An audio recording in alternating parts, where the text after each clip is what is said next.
ImpacDriver versus drill. What's the real difference between these two, and when should you use one over the other? If you want to buy a drill or a driver, you're pretty much always going to find it in a combination set. Why is that, and what's the point of having both?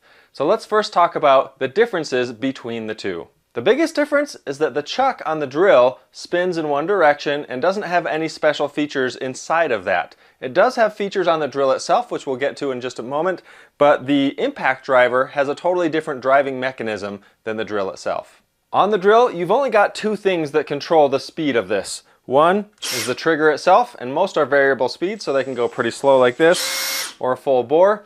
And then the second one is up here, your gears. You usually have 1 or 2 gears on here. Sometimes you'll have 3 or 4, and that impacts how fast it goes and how much torque is being applied. The ImpacDriver, on the other hand, typically just comes with the trigger.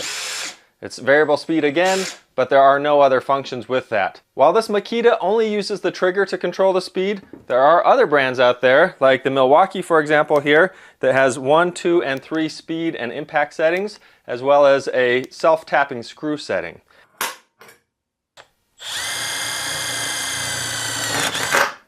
Right there, and it just stopped automatically. Works like a charm. Same thing with the rigid here. You've got 3 different speeds, plus self-tapping, driving, or automatic to switch between the two. Another huge difference here is that with a drill, because of its 3-jaw chuck, I have the option to put in a 1/2 inch drill bit like this, or even a 1/16 inch drill bit like this, and anything in between. With the ImpacDriver, however, it does require that you use a 1/4 inch hex bit. And that's the same sort of format that works on all of them. And they really should have this little indentation right here. And they also should have this thinner torsion zone that has a little bit of flexibility to handle the impacts from the ImpacDriver. The drill has a clutch built into it, which when you're in the fastener mode like this, allows you to go from minimal resistance on a number 1 here, and this range will vary based on brand and model, all the way up to 21, which is almost full resistance, or you can just switch it over to drill mode and it will go full power all the time. That means when you're working on something more delicate like this cup hinge here, where you do not want to give full power onto this and strip out these holes, you see that? It stops because I have it set to 1 and it's not going to overdrive these screws. For delicate work like this, having a clutch comes in, well, clutch. Nobody? All right. On an ImpacDriver, it doesn't really know when to say when. It's just going to keep going, and it'll keep driving until it strips it out like that. Now that hole inside there is stripped and does me no good. Not every drill has this feature, but many drills come with what's called hammer time. Hammer time! Wait, that's not right. Hammer mode, hammer mode. This is for masonry. If you're going to be drilling into something hard like concrete or cement, or even rock or stone, then while you're drilling with the masonry bit, it almost acts like there's a hammer or a mallet pounding against the back of it, going down in the same direction that you're pushing. An ImpacDriver like one of these guys, unfortunately, cannot do the same thing. Or can it? No, not really.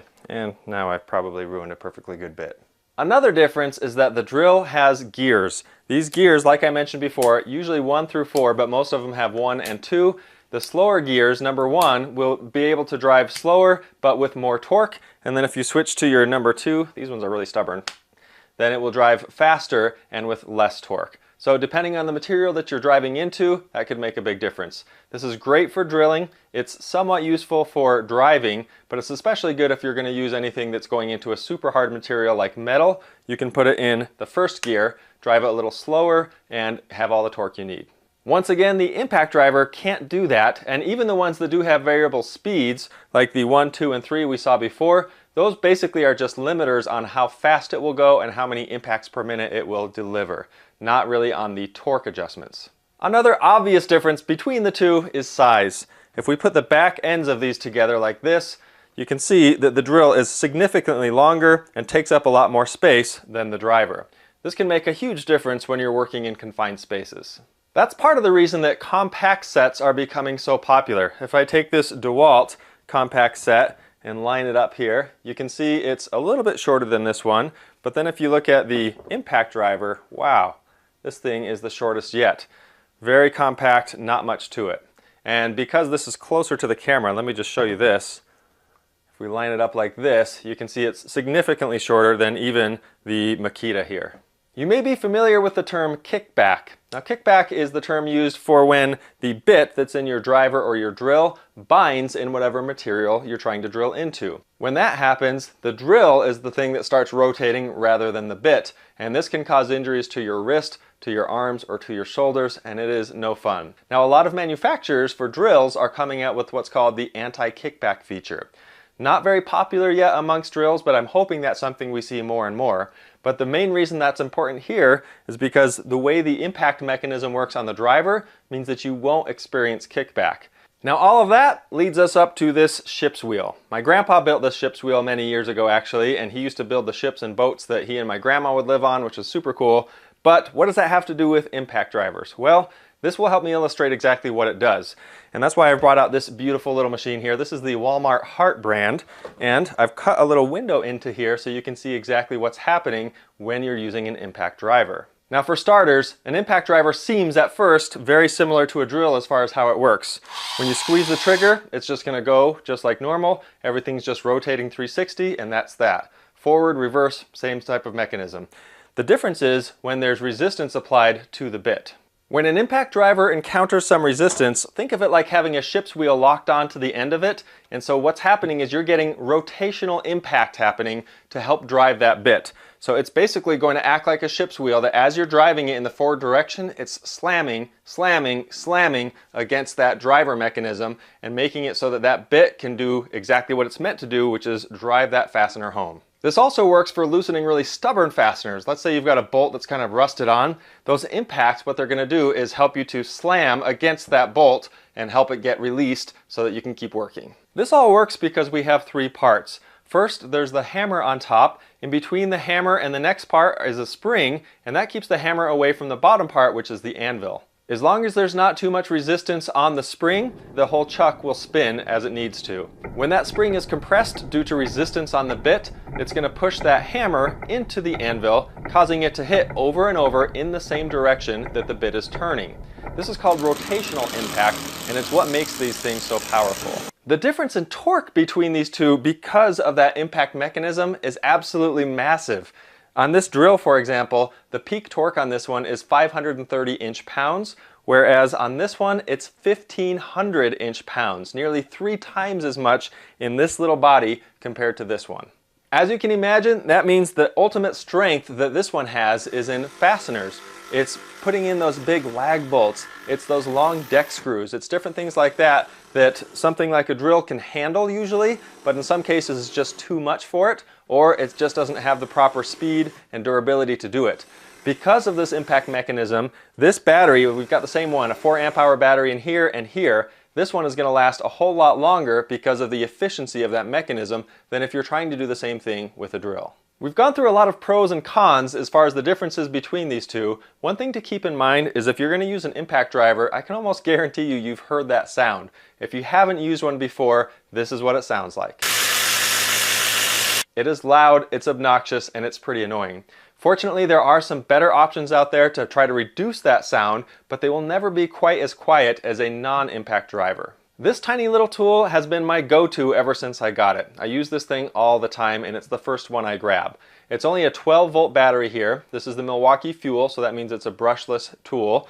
And unlike the Makita here, for example, you can see it can come with a pretty compact battery. It's very small in size, but it does a great job. But the big difference is, while this is an impact driver, this is the surge option.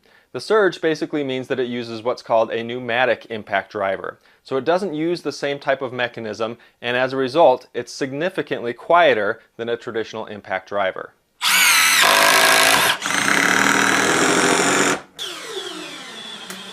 That said, as you can tell, it's still louder than a regular drill. Just as a reminder, I purchased every single one of these tools myself. There are no tool companies that are giving me money, but if you'd like to, I wouldn't mind.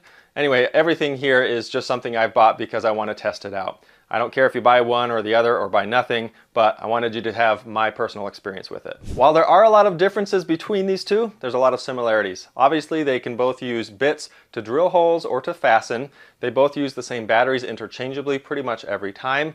They both have a forward and a reverse, and what some people don't know about is a lock mechanism. Right now I'm in forward here. I'm switching it that way to put it in reverse, and if you put it in the middle, it's just going to lock up so you can't use the trigger at all. That's a pretty universal feature on pretty much every brand that I've seen today. Maybe most importantly though, they both smell like power. Most people have a hard time remembering all of the different features and remembering when to use which. So to that end, I created a drill feature guide. I keep mine right over here by the battery charger, and it's a quick way to easily know exactly what features you need to use and when to use them. I'll put links to that in the description below, or you can check out that little shopping bag in the corner and you can get directly to it from there. Now that we've covered the similarities and differences between these two, that should help you to determine when to use which, but generally speaking, it's pretty much in the name. If you want to drill a hole in something, use a drill. If you want to drive something in, use a driver. There are definite exceptions to this, however. Let's cover a few of those. Anytime I'm drilling a hole that's not huge and it's not in a very hard material, I'm going to go for this set right here.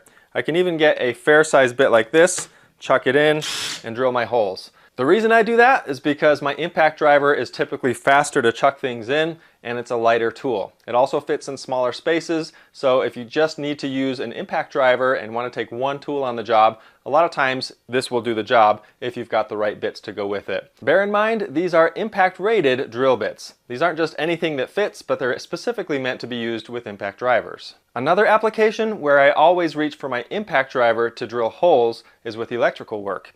That's because if I want to drill a hole through studs, I'll grab these guys. These are the Diablo bits, and they have this little self-feeding tip here.